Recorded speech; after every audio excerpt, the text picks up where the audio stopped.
Welcome to Guide Guru. We hope this video helps. You start by making sure software isn't the problem. Update iOS now if available. Once updated, clean the True Depth camera gently and remove any screen protector or case that might block the sensor. Restart the iPhone X to clear transient glitches, then immediately open Settings Face ID and passcode to confirm Face ID is enabled.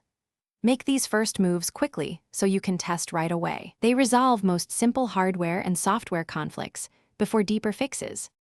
Now you reset and re-enroll Face ID. Tap Reset Face ID, then choose Set up Face ID and follow prompts. Hold the phone 10 to 20 inches from your face and slowly move your head in a circle so the True Depth system captures multiple angles. Make sure lighting is even, avoid strong backlight.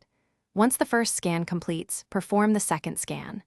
Afterward, enable attention-aware features and add an alternate appearance if you wear glasses or major cosmetic changes are expected. Finish by testing Face ID across angles and lighting conditions and enable Face ID for apps you use.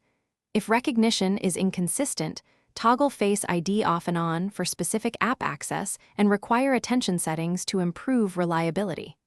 If problems persist after re-enrollment, back up your iPhone, try erasing all content and settings, then restore. This solves software corruption. If that still fails, contact Apple support, hardware troubleshooting, or True Depth module replacement may be necessary. One key tip: always test after each change. Thanks for watching. Consider subscribing if we helped you today.